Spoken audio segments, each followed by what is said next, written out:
오늘 하나님께서 우리에게 주신 말씀은 여호수아 24장 1절부터 33절까지의 말씀입니다. 봉독은 14절부터 27절까지 하도록 하겠습니다. 이렇게 말씀하셨으니 당신들은 이제 주님을 경외하면서 그를 성실하고 진실하게 섬기십시오. 그리고 여러분은 여러분의 조상이 강 저쪽의 메소포타미아와 이집트에서 섬기던 신들을 버리고 오직 주님만 섬기십시오. 주님을 섬기고 싶지 않거든 조상들이 강 저쪽의 메소포타미아에서 섬기던 신들이든지 아니면 당신들이 살고 있는 땅 아모리 사람들의 신들이든지 당신들이 어떤 신들을 섬길 것인지를 오늘 선택하십시오. 나와 나의 집안은 주님을 섬길 것입니다. 백성들이 대답하였다. 주님을 저버리고 다른 신들을 섬기는 일은 우리가 절대로 하지 않겠습니다. 주 우리 하나님이 친히 우리와 우리 조상을 이집트 땅 종되었던 집에서 이끌어내시고 우리가 보는 앞에서 그 큰 기적을 일으키셨습니다. 또 우리가 이리로 오는 동안에 줄곧 우리를 지켜주셨고 우리가 여러 민족들 사이를 뚫고 지나오는 동안에 줄곧 우리를 지켜주셨습니다. 그리고 주님께서는 이 모든 민족을 이 땅에 사는 아모리 사람까지도 우리 앞에서 쫓아내셨습니다. 그러므로 우리는 주님을 섬기겠습니다. 오직 그분만이 우리의 하나님이십니다. 그러나 여호수아는 백성들에게 이렇게 말하였다. 당신들은 주님을 섬기지 못할 것입니다. 그분은 거룩하신 하나님이시며 질투하시는 하나님이시기 때문에 당신들의 허물과 죄를 용서하지 않을 것입니다. 만일 당신들이 주님을 저버리고 이방 신들을 섬기면 그는 당신들에게 대항하여 돌아서서 재앙을 내리시고 당신들에게 좋게 대하신 뒤에라도 당신들을 멸망시키시고 말 것입니다. 그러자 백성들이 여호수아에게 말하였다. 아닙니다. 우리는 주님만을 섬기겠습니다. 여호수아가 백성에게 말하였다. 당신들이 주님을 택하고 그분만을 섬기겠다고 한 말에 대한 증인은 바로 여러분 자신들입니다. 그러자 그들은 말하였다. 우리가 증인입니다. 여호수아가 또 말하였다. 그러면 이제 당신들 가운데 있는 이방 신들을 내버리고 마음을 주 이스라엘의 하나님께 바치십시오. 백성들이 여호수아에게 말하였다. 우리가 주 우리의 하나님을 섬기며 그분의 말씀을 따르겠습니다. 그날 여호수아가 세겜에서 백성들과 언약을 세우고 그들이 지킬 율례와 법도를 만들어 주었다. 여호수아가 이 모든 말씀을 하나님의 율법책에 기록하고 큰 돌을 가져다가 주님의 성소 곁에 있는 상수리 나무 아래에 두고 모든 백성에게 말하였다. 보십시오. 이 돌이 우리에게 증거가 될 것입니다. 주님께서 우리에게 하신 모든 말씀을 이 돌이 들었기 때문입니다. 여러분이 여러분의 하나님을 모른다고 할 때 이 돌이 여러분이 하나님을 배반하지 못하게 하는 증거가 될 것입니다. 저는 오늘 여호수아 24장으로 여호수아 설교를 마치게 됩니다. 여호수아가 이제 죽기 전에 유언을 하는 부분이 끝인데 꼭 제가 이 여호수아 심정입니다. 꼭 여러분에게 마지막 무슨 유언을 남기는 것 같은 마음인데 여호수아가 하는 말씀이 구구절절 제가 여러분에게 드리고 싶은 그 말씀입니다. 지난주에도 여호수아 유언의 앞부분을 말씀을 드렸는데 어느 집사님이 저에게 메일을 보내셨어요. 질문 메일을. 말씀을 23장을 자세히 읽어보니까 여호수아가 분명히 하나님만 가까이 하라, 하나님을 사랑하라 그렇게 말씀을 했는데 그 말씀의 뜻이 우상 숭배하지 말고 하나님을 더 잘 믿으라는 강조하는 표현이지 목사님이 설명하신 것처럼 24시간 주님과 동행하라 또 예수 동행 일기까지도 쓰면서 그렇게 주님을 바라보라고 하는 것은 좀 지나친 확대 해석이 아닌가 싶습니다. 이런 질문이에요. 그 집사님의 질문이 저는 참 귀하게 여겨지더라고요. 왜냐하면 그런 식의 질문을 가지는 것은 성경이 말하는 핵심 메시지를 정확히 알게 되는 중요한 그런 하나님의 주시는 도구이기 때문입니다. 그래서 그 집사님께 오늘 여호수아의 나머지 유언 부분까지 한번 같이 보고 최종 결정을 내리면 좋겠다. 그저 하나님 잘 믿으라 하는 정도인지 아니면 정말 예수님과 24시간 동행하는 믿음을 가지라는 것인지 한번 오늘 말씀에서 확인해 보자, 그렇게 말씀을 드렸는데, 여러분이 오늘 말씀을 가만히 읽어보면 그저 하나님 잘 믿으라, 우상 숭배하면 안 된다 하는 의미와 다르다는 것을 여러분도 아마 느끼시게 될 겁니다. 여호수아는 오늘 본문 말씀을 가만히 읽어보면 우리로서는 처음에는 잘 이해가 안 되는 식의 말씀을 하고 계세요. 15절에 보면 당신들이 어떤 신들을 섬길 것인지를 오늘 선택하십시오. 나와 나의 집안은 주님을 섬길 것입니다. 지금 하나님을 믿고 있는 이스라엘 백성들에게 하나님을 섬길지 이방신을 섬길지 오늘 선택하라는, 세상에 하나님을 안 믿는 사람이라면 말이 의미가 있는데 하나님을 잘 믿고 있는 이스라엘 백성들에게 오늘 하나님을 믿을지 이방신을 섬길지 선택하라니, 마치 우리에게 예수 믿으세요 라는 말하고 비슷하잖아요. 나 예수 믿고 있어요, 이런 식의 반응을 할 만하잖아요. 네. 사도 바울이 이렇게 여호수아가 이렇게 말씀하는 데는 그 전에 여호수아가 전제로 말한 내용을 읽어보면 왜 그런 말을 했는지 알게 됩니다.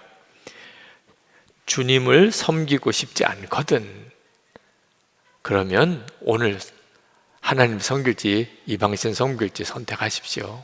나와 우리 집은 하나님만 섬기겠습니다. 그렇게 말을 한 거예요. 그러니까 여호수아가 보기에 지금 이스라엘 백성은 하나님만 섬기지 않고 우상을 섬기는 그런 삶으로 거의 변해가고 있는 겁니다. 이스라엘 백성들은 가나안 족속을 다 진멸하라, 그 잘 이해할 수 없어 했어요. 왜? 종으로 부리면 되지, 왜 다 죽여야 되나? 가나안 문화, 그들이 섬기는 우상 숭배 일절 관여하지 말고 다 없애라.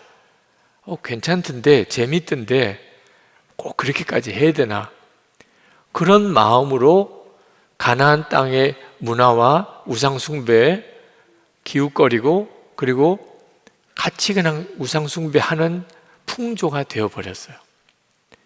여호수아는 이렇게 가다가 이스라엘도 가나안 족속처럼 하나님의 무서운 징계를 받게 될 것이다.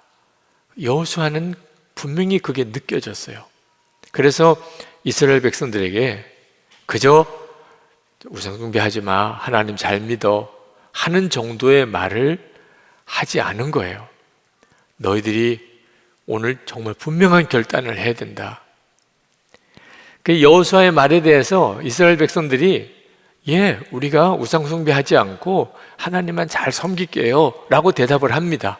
16절에 주님을 저버리고 다른 신들을 섬기는 일은 우리가 절대로 하지 않겠습니다. 우리는 주님을 섬기겠습니다. 오직 그분만이 우리의 하나님이십니다. 그랬다면 여호수아가 그래, 잘했다, 그래, 너희들이 그렇게 말해주니까 나도 든든하다, 뭐 이렇게 해야 이게 말이 맞잖아요. 잘 해보겠다고, 잘 믿어보겠다고 하는데, 근데 19절에 이렇게 말합니다. 당신들은 주님을 섬기지 못할 것입니다. 그러면서 하나님은 거룩하신 하나님이고 그러나 질투하시는 하나님이라 너희들이 하나님을 제대로 섬기지 않고 우상을 섬기면 하나님께서 너희들에게 징계하시고 용서하지 않으시고 재앙을 내리시고 너희들을 멸망시키고 말 것이다. 그 엄청난 말을 하는 거예요. 아니, 왜 여호수아가 이스라엘 백성들이 하나님 잘 믿어보겠다는데 왜 거기다 찬물을 끼얹는 이런 말을 하는 거죠? 여호수아는 이스라엘 백성들이 하나님을 잘 믿겠다고 하는 말에 진정성이 없다고 느꼈기 때문입니다. 저도 설교할 때 아멘을 성도들이 꼭 해달라고 강요를 안 합니다.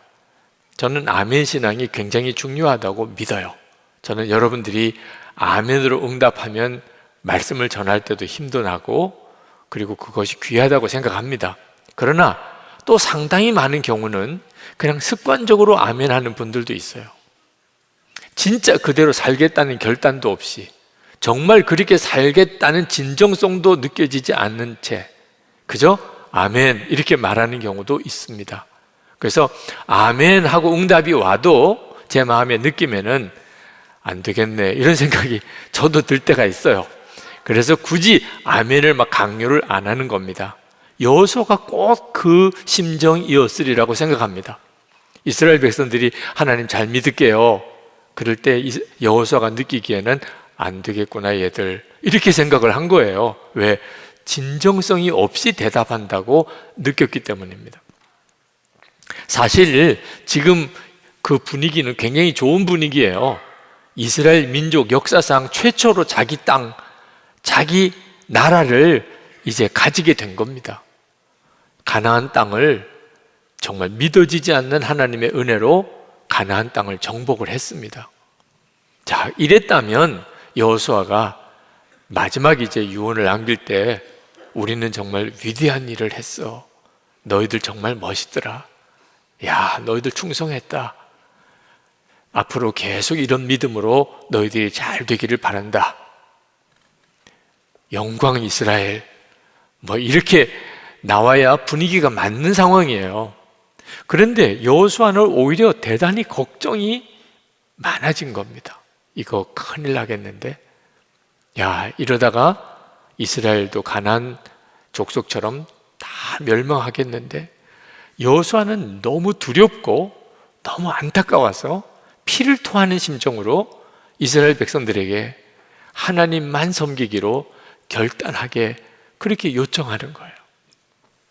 여러분, 하나님을 믿어도 다 똑같이 믿는 게 아닙니다.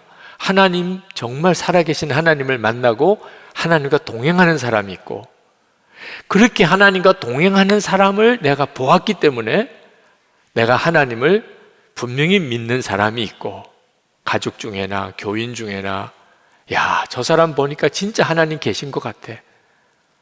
간증을 들을 때나 그래서 믿음이 생긴 사람이 있고, 또 하나님이 계시되더라, 하나님이 축복의 하나님이래더라 전에 들어서 믿는 사람이 또 있고, 세 부류가 있습니다.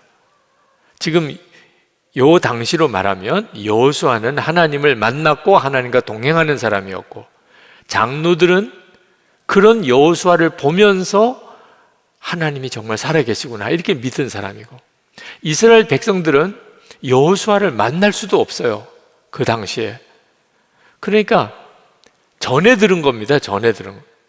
하나님은 정말 살아계시대더라. 하나님이 여호수아에게 이렇게 지시하셨대더라. 전에 들어서 믿는 사람이 있습니다. 하나님을 직접 만나고 하나님과 동행하는 사람은 자기가 믿음을 지킬 뿐만 아니고 다른 사람에게도, 자녀들에게도 믿음을 전해줘요. 하나님이 살아계신 것을 분명히 체험하는 사람을 옆에서 본 사람, 그 사람은 자기 믿음은 지켜요. 그런데 다른 사람에게 복음을 전하고 자녀들까지 예수를 믿게 만들 수는 없어요. 전에 들은 사람은 자기 믿음도 제대로 못 지켜요. 아, 하나님은 계시되더라. 그런데 조금만 어려움이 오거나 유혹이 오면 그냥 무너져 버려요. 31절에 보면 이렇게 말씀합니다. 여호수아가 죽은 뒤에도 주님께서 이스라엘에게 베푸신 모든 일을 아는 장로들이 살아있는 날 동안에는 주님을 섬겼다. 참 기가 막힌 말이에요. 여호수아가 죽은 다음에 이스라엘이 하나님을 잘 믿는 것처럼 보였어요. 언제까지? 그 여호수아를 보고 하나님을 믿었던 장로들이 살아있을 동안에. 그런데 그 장로들이 죽고 난 다음에 완전히 이스라엘의 믿음이 무너집니다. 그 시대가 사사시대예요. 여호수아가 왜 이스라엘 백성들이 하나님을 믿어보겠다는데, 아니야, 너희들 믿을 수 없어, 그렇게 해가지고는 하나님 믿어지지 않아, 도대체 뭘 어떻게 믿길래 이렇게 차이가 나는 거죠? 그저 전해 들어서 아는 믿음, 다른 사람이 하나님을 만나고 동행하는 것을 그저 옆에서 본 믿음 가지고는 안 된다는 거예요. 너희들이 스스로 하나님과 동행하는 믿음이 아니면 하나님 잘 믿고 싶어도 그렇게 안 된다는 거예요. 그건 여호수아 자신의 체험입니다. 여호수아는 모세의 시종이었어요. 모세는 하나님과 대면하여 알던 사람입니다. 그러니까 여호수아는 모세를 보면서 하나님이 진짜 살아계시구나, 하나님이 아니시면 모세가 있을 수가 없어요. 그래서 자기도 하나님을 분명히 믿는 줄 알았는데 모세가 죽고 자기가 이제 모세 후계자가 되고 이스라엘 백성 데리고 가나안 정복을 해야 돼요. 근데 무서워서 두려워서 꼼짝을 못 하겠는 거예요. 모세가 살아있을 동안에는 자기도 믿는 줄 알았어요. 모세가 죽고 나니까 자기는 이스라엘 백성 데리고 가나안 정복 도무지 할 엄두가 안 나요. 여러분, 다른 사람 보고 믿는 믿음, 아무리 그 사람이 큰 간증을 하고 놀라운 주님과 동행하는 삶을 살아도 다른 사람 보고 믿는 믿음은요, 이 정도밖에 안 되는 거예요. 결국 자기 문제에 부딪혀 들어오면 맥없이 다 무너지는 거예요. 그런데 하나님께서 여호수아를 만나 주셨잖아요. 그리고 모세와 함께 한 것처럼 너와 함께 하겠다. 그래서 여호수아가 일어서고 가나안 정복이 된 거예요. 여호수아는 이스라엘 백성들에게 여러분들이 진짜 하나님과 가까이 하고 하나님을 사랑하는 믿음을 가져야만, 그래야 여러분 삽니다, 그 말씀을 하고 있는 겁니다. 그러나 여호수아는 이스라엘 백성들의 그 믿음을 조롱하고 이스라엘 백성들을 영적으로 좌절시키려고 이 말을 한 거는 아니에요. 여호수아는 모세가 죽기 전에 예언했던 그 말씀을 기억했던 거예요. 모세가 죽기 전에 이런 예언을 합니다. 이스라엘 백성이 가나안 땅에 들어가겠고 가나안을 정복하겠지만 거기 들어가서 우상을 숭배하고 하나님을 배반하게 될 것이라. 신명기 31장 16절입니다. 이 백성은 그 땅으로 들어가 음란히 그 땅의 이방신들을 따르며 일어날 것이요 나를 버리고 내가 그들과 맺은 언약을 어길 것이라. 모세가 왜 이런 말을 하죠? 하나님이 그렇게 들려주셨어요. 그래서 예언한 겁니다. 그럼 하나님은 왜 이런 말을 하신 거죠? 만약에 하나님이 이스라엘 백성이 배반할 걸 알고 버리려고 작정을 하셨다면 만나와 메추라기를 주실 리도 없고 불기둥, 구름기둥으로 인도하실 리도 없었죠. 하나님이 너희들이 가나안 땅에 들어가서 우상 숭배하고 나를 배반할 거다 이렇게 말씀하신 이유는 그래도 나는 너희들을 버리지 않을 거야, 그런 의미가 담겨 있어요. 하나님께서 모세를 통하여 하신 예언에 보면 이스라엘 백성들이 가나안 땅 들어가서 우상 숭배하고 하나님을 배반할 것에 대해서만 말씀하신 게 아니고 그리했을 때 하나님이 그들을 징계하실 것이라. 그러나 그때라도 이스라엘 백성이 깨닫고 하나님께 회개하면 하나님은 다시 용서하고 은혜를 회복시켜 주실 것이다. 그 말씀을 하시는 중에 이 말씀을 하신 거예요. 그러니까 이스라엘 백성들이 나중에 하나님을 배신하고 하나님의 징계를 받았을 때 그들이 하나님께로 돌아올 수 있었던 거예요. 하나님이 이 말씀을 미리 해 두셨기 때문이에요. 만약에 하나님이 이 말씀을 하지 않았다면 이스라엘 백성들은 하나님께 돌아올 수도 없었을 거예요. 이스라엘 백성들처럼 하나님이 놀라운 기적을 경험한 민족이 어디 있습니까? 이스라엘 백성들처럼 하나님의 은혜를 많이 받은 민족도 어디 있어요? 그런데도 하나님을 배신했다. 무슨 염치로 하나님께 돌아옵니까? 그런데 하나님께서 너희들이 나중에 나를 배신하고 그리고 징계를 당하여 죽을 고통을 당할 때 그때라도 깨닫고 회개하고 돌이키면 얼마든지 내가 받아주겠다. 은혜로 너희들을 다시 회복시켜 주시겠다. 그 약속을 하신 거예요. 여호수아도 이스라엘 백성들을 보니까 모세의 예언대로 이스라엘 백성들의 신앙이 벌써 흔들리는 것을 보아요. 아, 이 사람들이 우상 숭배하고 가나안 족속을 따라 그렇게 살겠구나. 그게 벌써 느껴졌어요. 그래서 너희들은 못할 거다. 그렇게 이야기를 한 건데, 그러나 징계를 당할 때라도 하나님이 너희들을 다시 받아주실 거라고 한 것을 믿고 돌아오라. 그런 뜻으로 말씀하신 거죠. 참 그 자체도 귀해요. 우리가 하나님 말씀대로 살지 못하다가 하나님이 징계하실 때 그때가 끝이 아니다. 지금이라도 회개하면 하나님은 반드시 우리에게 은혜를 주시고 우리를 용서하신다. 여러분, 이것만 가지고도 얼마나 귀한 은혜입니까? 그렇지만 우리 마음이 답답해요. 그렇다면 결국은 하나님 말씀대로 살 수 없다는 것인가?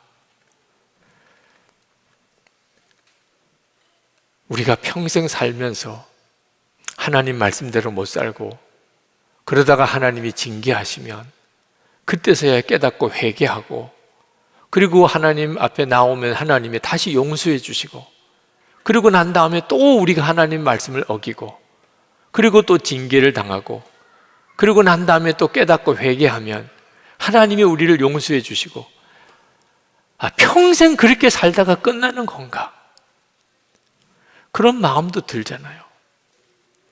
여호수아 시대가 끝나고 이제 무슨 시대가 와요? 이제는 사사 시대가 오는 건가?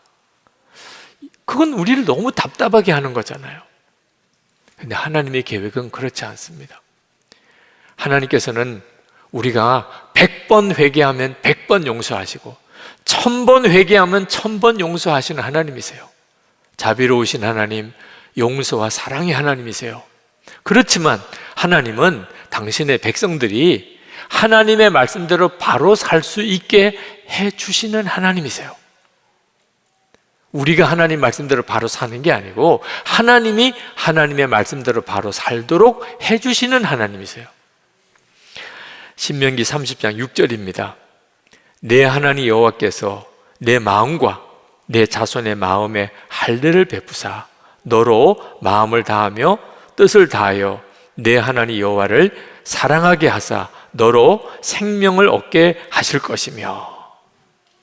하나님은 대책이 있으세요. 우리는 늘 죄에 무너지지만 하나님은 우리를 바로 살게 해주실 대책이 있으시다고요. 그 대책이 뭐냐면 마음의 할례를 행한다는 거예요. 이 마음의 할례를 행한다는 말은 무슨 뜻이냐면 마음이 뒤집어졌다는 뜻이에요. 다시 말하면 마음이 변했다는 겁니다. 전에는 하나님의 말씀대로 살아야 한다. 그 계명이에요. 그런데 솔직히 너무 힘들어. 너무 부담스러워요. 그러면 하나님 말씀대로 못 삽니다. 아무리 하나님 말씀대로 살아야 된다고 해도 그게 힘들고 부담스럽고 그러면 못해요. 그런데 마음이 확 뒤집어져서 하나님 말씀대로 너무 살고 싶어. 하나님의 말씀이 생명길인 게 너무 분명히 믿어져요. 그러면 얼마든지 하나님 말씀대로 살 수 있어요. 살고 싶은데 하나님 말씀대로 정말 살고 싶은 마음이 간절한데 무슨 힘든 일이 있으시겠어요? 하나님이 이렇게 마음을 바꿔주시겠다는 거예요. 그렇게 됐나? 되겠어요. 첫 번째가 예수님의 십자가예요. 예수님의 십자가는 그저 우리의 죄를 씻으시는 용서의 십자가만 아닙니다. 성경을 자세히 읽어보면 우리의 옛사람, 그게 마음이에요. 우리의 옛사람, 죄를 좋아하고 그리고 육신에 끌려 사는 우리 옛사람이 예수님과 함께 십자가에서 죽고, 이제는 예수님이 우리 마음의 생명이 되셔서 우리의 생명 되시는 삶으로 바뀌는 것, 이걸 간단하게 요약하면 나는 죽고 예수로 사는, 그게 십자가예요. 여러분이 예수님을 믿고 나는 죽었습니다. 예수님과 함께. 이제는 예수님이 내 생명이십니다. 이렇게 고백할 수 있으면 이런 경우를 십자가를 통과한 사람이라고 표현해요. 그러나 아직까지 나는 죽었습니다, 이런 고백이 나는 잘 안 돼. 나는 안 죽은 것 같아. 이런 사람은 아직 십자가를 통과한 사람이 아니에요. 그러니까 예수를 믿어도 모든 게 다 말씀대로 안 됩니다. 십자가를 분명하게 붙잡지 않으니까요. 여러분은 예수를 믿고 이미 죽고 다시 사는 사람이에요. 우리 속마음이 완전히 뒤집어진 거죠. 그리고 하나님이 그 확증으로, 증거로 우리에게 성령을 보내신 거예요. 이스라엘 백성들이 여호수아가 너희들은 하나님 말씀대로 못 살아, 그러니까 막 후끈 달았던 모양이에요. 아니에요, 우리가 진짜 하나님 말씀대로 살 거예요. 21절에 아닙니다, 우리는 주님만을 섬기겠습니다. 그럴 때 여호수아가 그들에게 말합니다. 23절에 그러면 이제 당신들 가운데 있는 이방신들을 내버리고 마음을 주 이스라엘의 하나님께 바치십시오. 그저 하나님만 잘 믿으라 이렇게 말하지 않고 마음을 주 하나님께 바치십시오. 하나님이 원하시는 역사가 여기서 일어나요. 그리고 여호수아가 그 돌 하나를, 제단에 있는 돌 하나를 택하여 증거비로 삼습니다. 참 여호수아의 표현이 재밌어요. 27절을 한번 볼까요? 보십시오. 이 돌이 우리에게 증거가 될 것입니다. 주님께서 우리에게 하신 모든 말씀을 이 돌이 들었기 때문입니다. 여러분이 여러분의 하나님을 모른다고 할 때 이 돌이 여러분이 하나님을 배반하지 못하게 하는 증거가 될 것입니다. 여호수아가 오죽 답답하면 그랬을까 싶어요. 이스라엘 백성들과 지금 마지막 대화를 하는데 너희들은 하나님 못 섬길 거야. 아니에요, 우리가 진짜 하나님 잘 섬길 거예요. 그래, 그러냐? 그러면 마음을 하나님께 바치라. 그리고 너희들이 한 말, 요 돌이 다 들었다. 요즘식으로 말하면 어떻게 할까요? 휴대폰에 녹음했어. 꼼짝 마, 이제 다 녹음돼 있어. 너희들이 마음 흔들릴 때 요 들어봐. 너희들이 무슨 말 했는지 다 나와. 그런 뜻이죠. 이 돌이 다 들었어. 돌이 증거야. 그런데 여러분, 하나님께서 우리에게 꼭 그렇게 하셨는데 우리가 진짜 예수님을 영접해서 나는 예수님과 죽고 예수님이 내 생명 되셨다는 그런 믿음의 고백의 증거로 우리에게 주신 분이 성령이세요. 우리에게는 우리가 완전히 마음이 뒤집어진 사람이라는 증거가 있어요. 성령이세요. 그러므로 여러분이 나는 죽었습니다, 이 고백과, 그리고 여러분 안에 성령으로 주님이 오신 것을 진짜 믿고 주님으로 사는 결단이 너무너무 중요한 거예요. 그러면 주님이 여러분이 하나님의 말씀대로 살도록 만들어주세요. 우리가 할 일은 신앙 고백이 분명한 거예요. 나는 죽었습니다. 예수님 내 생명이십니다. 이제 주님과 함께 동행하며 살겠습니다. 성령님만 따라 살겠습니다. 중요한 것은 여러분의 이 결단이 얼마나 진정성이 있느냐 하는 거예요. 지난 주간에 한 사모님이 실명 직전에 있으세요. 기도를 받으러 오셨습니다.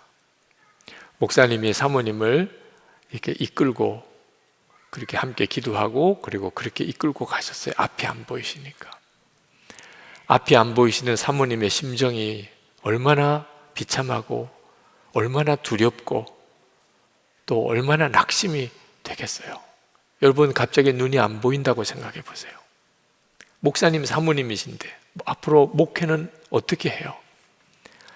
그 두려운 마음과 그리고 그 절망스러운 마음을 가지고 오신 사모님 마음으로 너무 저도 안타깝더라고요. 그런데 같이 대화를 나누다가 우리가 함께 하나님이 깨닫게 하신 것이 있었어요. 눈이 안 보이는 것은 정말 비참한 일이죠. 두려운 일이고. 그런데 예수님께서 지금 우리 안에 계시잖아요. 이게 우리의 분명한 믿음이잖아요. 예수님 아니면 우리가 이렇게까지 신앙생활 할 수도 없잖아요.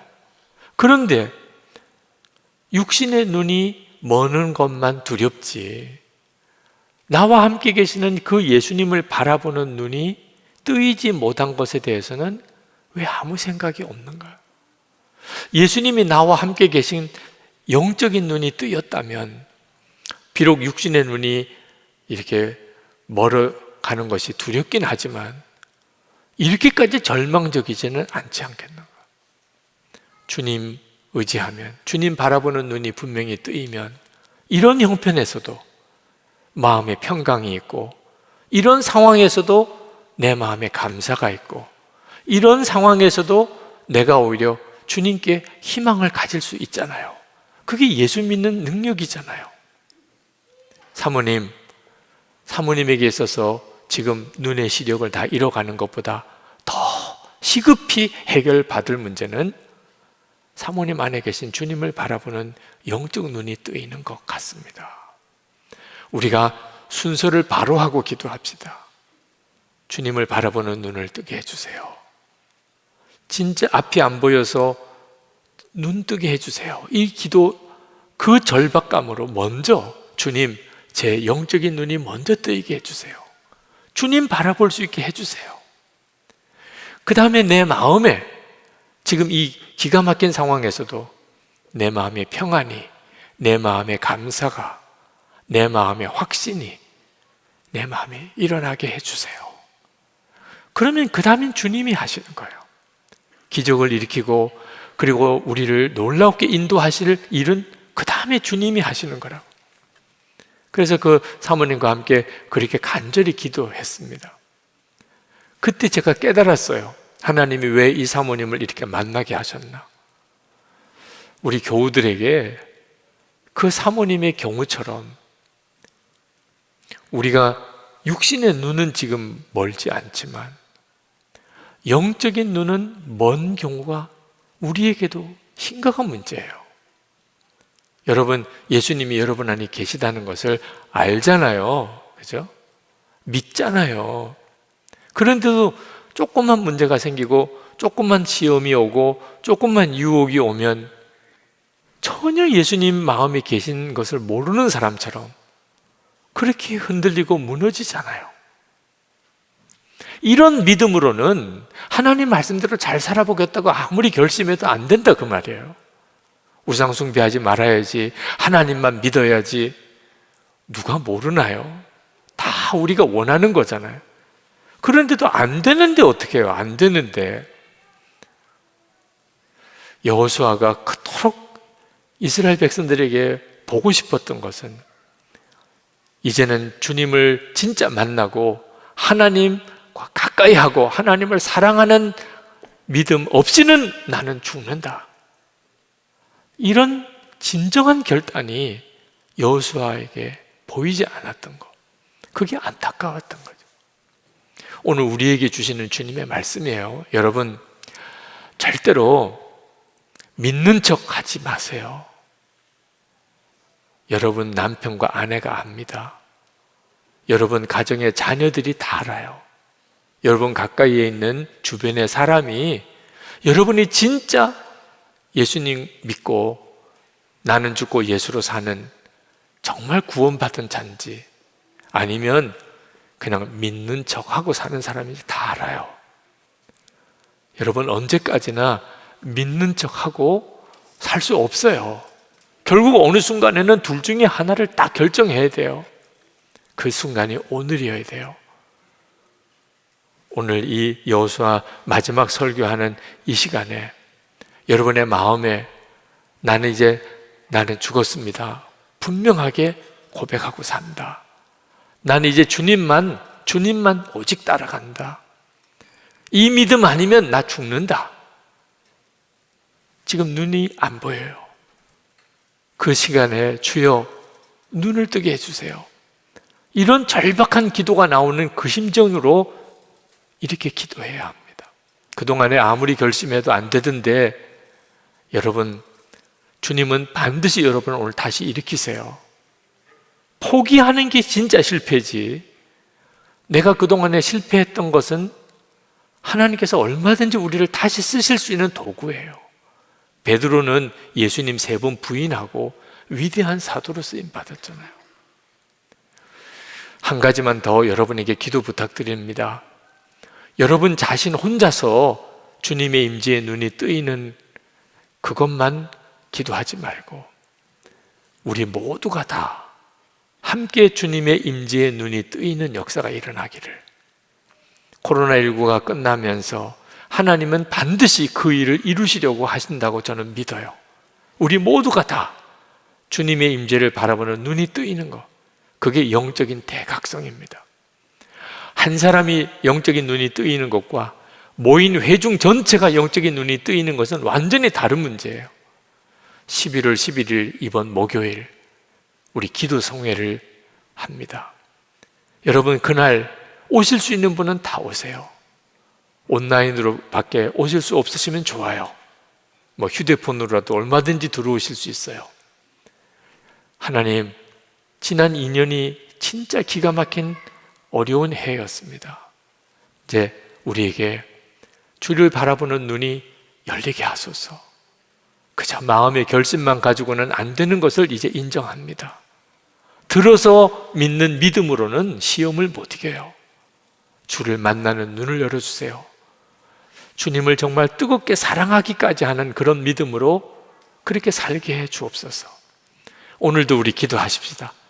여러분, 주님 제 눈을 열어 주를 보게 하시고 주님과 온전히 동행하며 그리고 뜨겁게 주님을 사랑하는 그런 믿음으로 살게 해 주시옵소서.